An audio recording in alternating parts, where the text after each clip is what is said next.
नमस्कार आप सभी को। आज हम चर्चा करने जा रहे हैं शास्त्रीय नृत्य की। तो हमारा आर्ट एंड कल्चर का ये हमारा पहला वीडियो है। तो आर्ट एंड कल्चर को मैं उस भाषा की तरह मानता हूँ। अगर किसी भी राज्य, किसी भी देश या फिर किसी भी विदेश के अंदर हमें हमारा मैसेज डिलीवर करना हो या हमारी बात सामने वाले इंसान के पास पहुँचानी हो या हमारा कोई मैसेज सामने वाले के पास पहुँचाना हो, तो हम आर्ट एंड कल्चर के जरिए हम सामने वालों को हम अपनी बात बता सकते हैं। उन्हीं में से एक नृत्य है जिसके द्वारा हम अपनी कहानी प्रस्तुत कर सकते हैं, हम अपना मैसेज डिलीवर कर सकते हैं। शास्त्रीय नृत्य एक्चुअली में स्टार्टिंग कहाँ से होती है? तो हिंदू पौराणिक कथाओं के अनुसार अगर देखा जाए तो ब्रह्मा जी को सारी देवी देवता, जितने भी देवी देवता थे, सारे ब्रह्मा जी के पास आते हैं और ब्रह्मा जी को कहते हैं कि ब्रह्मा जी, हम जो हमारा लीजर टाइम है, जो हमारा खाली समय है, उसमें हम ऐसा क्या करें। तो ब्रह्मा जी ने तभी चारों वेदों का स्मरण करके पांचवें वेद मतलब नाट्य वेद की रचना की। नाट्य वेद को पांचवें वेद के रूप में भी जाना जाता है। इसीलिए कहा जाता है कि नृत्य किसकी रचना है? ब्रह्मा की रचना है। और जो ब्रह्मा थे, एक दिन भरत मुनि जी के सपने में आते हैं। भरत मुनि के सपने में आकर उन्हें नाट्य वेद का ज्ञान देते हैं, जिसकी वजह से भरत मुनि नाट्य शास्त्र की रचना कर पाते हैं और नाट्य शास्त्र लिखने के लिए प्रेरित होते हैं ब्रह्मा जी से भरत मुनि, और भरत मुनि नाट्य शास्त्र की रचना करते हैं। जैसे कि नाट्य शास्त्र को हमने अभी पढ़ा था कि पांचवा वेद भी माना जाता है। अगर नाट्य शास्त्र के अनुसार देखें तो नृत्य के कितने पहलू हैं? दो पहलू हैं। एक है तांडव और दूसरा है लास्य। तांडव शिव जी को दर्शाते हैं और लास्य जो नृत्य है वो पार्वती जी को दर्शाते हैं। तांडव का मतलब, तो जो तांडव नृत्य होता है उसमें मर्दाना, वीर साहसी और ओजस्वी प्रकार का ये नृत्य होता है। और लास्य के अंदर देखा जाए तो ये काफ़ी कोमल, गीतात्मक और काफ़ी ज़्यादा मनोहर होता है।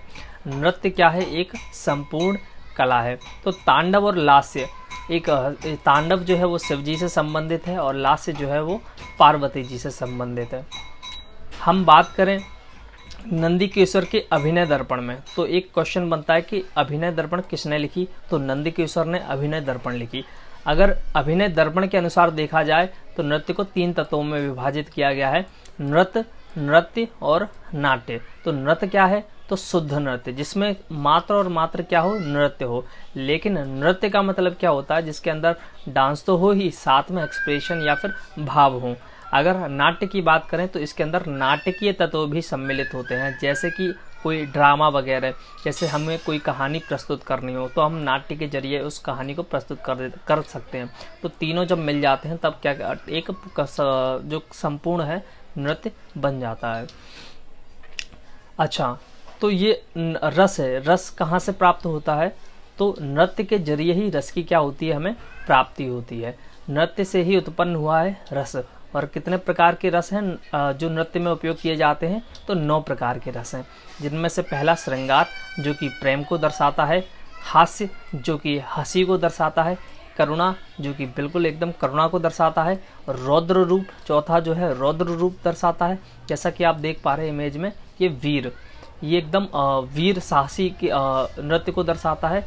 ये विभित्सा, एकदम आश्चर्यचकित वाली कहते हैं ना विभित्सा, ठीक है, सॉरी, विभित्सा यानी चिड़चिड़ापन। विभित्सा यानी चिड़चिड़ापन। ये क्या दिखाता है? विभित्सा यानी चिड़चिड़ापन दिखाता है। अद्भुत, ये जो इमेज में आप देख पा रहे हो, ये क्या है? अद्भुत, ठीक है। ये जो रस है ये क्या है? भयानक रस है। और ये एकदम शांत रस है।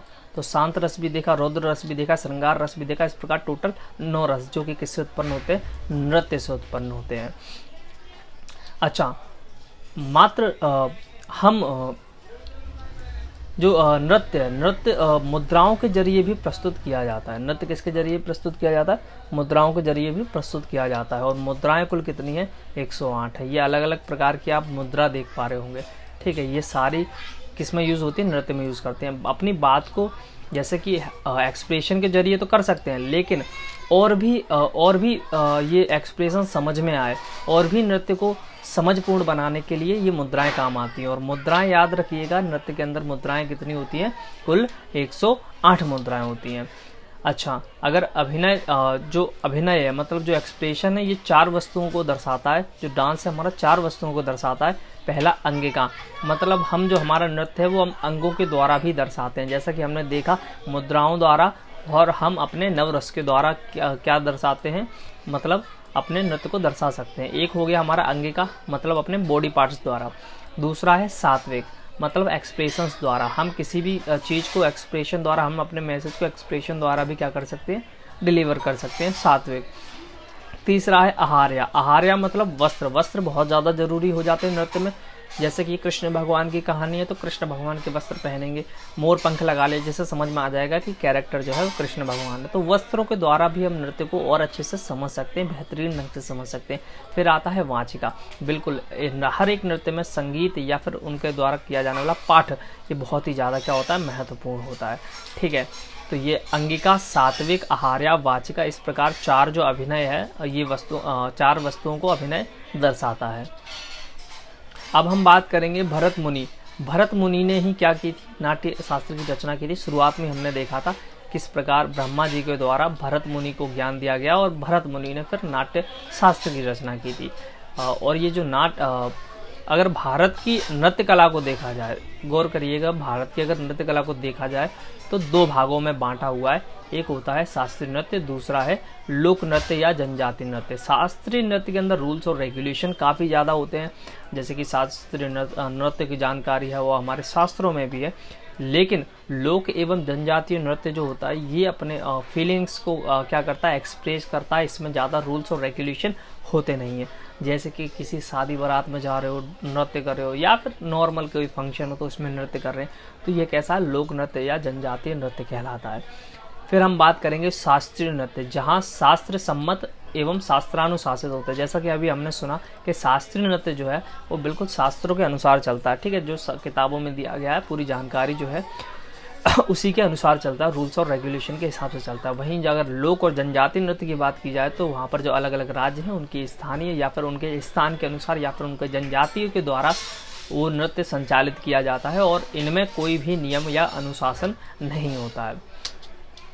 अच्छा, अगर शास्त्रीय नृत्य की श्रेणी, अच्छा ये जो संगीत नाटक अकेडमी, संगीत नाटक अकेडमी, याद रखिएगा, संगीत नाटक एकेडमी यही डिसाइड करती है कि शास्त्रीय नृत्यों की संख्या कितनी है। तो संगीत नाटक एकेडमी के अनुसार शास्त्रीय नृत्य की जो शास्त्रीय नृत्य ये भारत के अंदर कुल कितने, 8 हैं। पहला कथक, दूसरा भरतनाट्यम, तीसरा कथकली, चौथा मणिपुरी, पांचवा ओडिसी, छठा कुचिपुड़ी, सातवां सत्रिय और आठवां मोहिनीअट्टम। शुरुआत में ये काफ़ी 4 थे, लेकिन धीरे धीरे बढ़े और सबसे लेटेस्ट जो है, सबसे अभी 15 नवंबर 2000 ईस्वी सन को जुड़ा सत्रिया, जो कि असम का है। कथक जो कि आप सभी को पता होगा कहाँ का है, यूपी का है। भरतनाट्यम तमिलनाडु का है। कथकली केरल का है। मणिपुरी मणिपुर का है। ओडिसी उड़ीसा का है। कुचिपुड़ी आंध्र प्रदेश का है। मोहिनीअट्टम केरल के हैं। ये 8 नृत्य जो हैं 8 शास्त्रीय नृत्य हैं। और ये किसने शास्त्रीय नृत्य घोषित की है, संगीत नाटक एकेडमी। संगीत नाटक एकेडमी, इनके द्वारा हर वर्ष पुरस्कार भी वितरण किया जाता है। सबसे पहले हम आज नृत्य देखेंगे भरतनाट्यम। कौन सा नृत्य देखेंगे, भरतनाट्यम।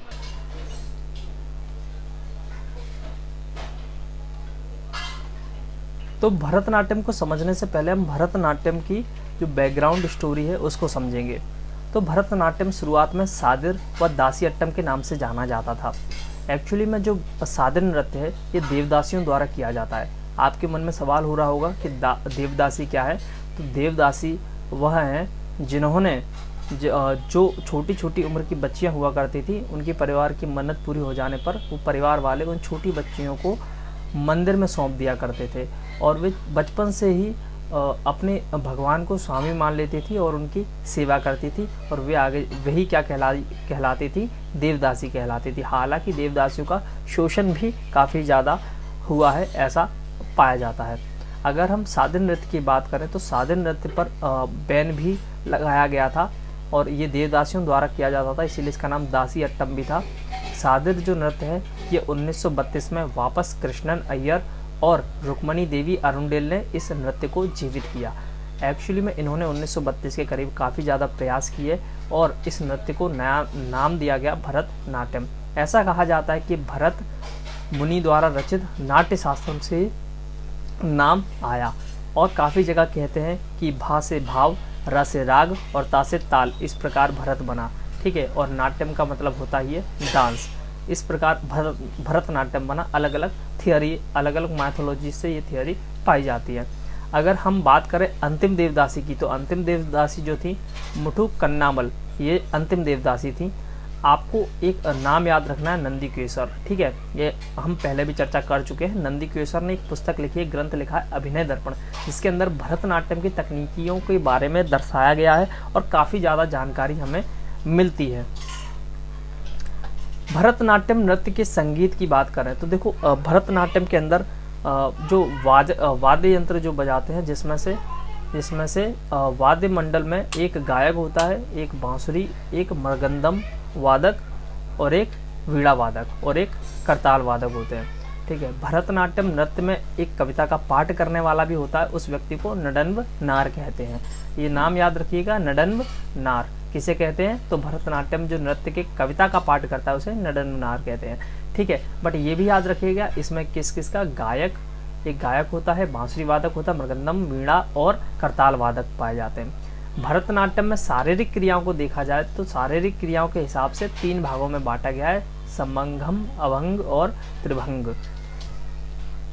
तंजौर के जो 4 भाई थे, तंजौर के चारों भाइयों ने मिलकर के इसमें कुछ नृत्य के तत्व बनाए, जैसे कि आला रिपू से इसकी क्या होती है, शुरुआत होती है। आला रिपू से इस नृत्य की शुरुआत होती है। आला रिपू मतलब कलिका खेलना, और आला रिपू जो है, आला रिपू में आपको ये याद रखना है कि जब भगवान को स्मरण किया जाता है, भगवान का वंदन किया जाता है। स्टार्टिंग में डांस जब करते हैं, शुरुआत में भगवान का वंदन किया जाता है, उसे आला रिपू कहते हैं, जिसका मतलब कलिका खिलना होता है। अंत ये कहाँ पे होता है, तिल्लाना पे ये क्या होता है, अंत होता है। अंतिम वंश विचित्र भंगिमा के साथ में, ठीक है।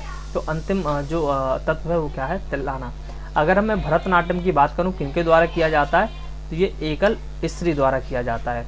ये ग्रुप में नहीं किया जाता है, ये सोलो परफॉर्मेंस है। सोलो कोई गर्ल जो थी, साधारण नृत्य जो शुरुआत है, वो सीधी सी बात है, आपको पता ही होगा कि वो देवदासियों द्वारा किया जाता था, सिंगल स्त्री करती थी ये नृत्य को, ठीक है। तो वही जो भरतनाट्यम है एकल स्त्री द्वारा किया जाता था, लेकिन धीरे धीरे इसका डेवलपमेंट हुआ और काफ़ी ग्रुप में भी इस नृत्य को भी किया जा रहा है। इस नृत्य के प्रमुख कलाकारों में चर्चा करें तो पद्म सुब्रमण्यम, अलारमेल, वल्ली, यामिनी कृष्णमूर्ति, अनीता रत्नम, मृणालिनी साराभाई, मल्लिका साराभाई मोस्ट आईएमपी नाम है, बहुत बार एग्जाम में क्वेश्चन बने इनसे। मल्लिका साराभाई, मृणालिनी साराभाई, मीनाक्षी सुंदरम पिल्लई, सोनल मानसिंह, जिनका नाम भी काफ़ी बार एग्जाम में आया है, वैजंती माला, स्वप्न सुंदरी, रोहिंटन कामा, लीला सैमसन और बाला सरस्वती, ये सारे जो हैं भरतनाट्यम के बहुत ज़्यादा महत्वपूर्ण कलाकार हैं। इनको समझने के लिए हम शॉर्ट ट्रिक से भी इनके नाम हम याद रख सकते हैं। शॉर्ट ट्रिक क्या है, तो शॉर्ट ट्रिक है स्वप्न में, मतलब सपने में कौन, प्रिया और वैजंती ने क्या किया, ताम्र बर्तन में सोमरस पीकर, क्या, सोमरस, सोमरस मतलब दारू, ठीक है। अब दारू को, अब दारू नहीं याद रखना, आपको याद रखना सोमरस पी के, क्या, सोमरस पी के क्या देखने गई, रामलीला देखने गई, लेकिन कब, स्वप्न में। कौन, प्रिया और वैजंती, ताम्र बर्तन में उन्होंने सोमरस पीकर रामलीला देखने गई। अगर मैं स्वप्न की बात करूं तो स्वप्न से स्वप्न सुंदरी याद रहेंगी, प्रिया, प्रिया नाम से आपका प्री से प्रियदर्शनी गोविंद, या से यामिनी कृष्णमूर्ति, और वैजंती से वैजंती माला, ता से आपको टीएस बाल सरस्वती, मृ से मृणालिनी साराभाई, मे से मल्लिका साराभाई, सो से सोनल मानसिक,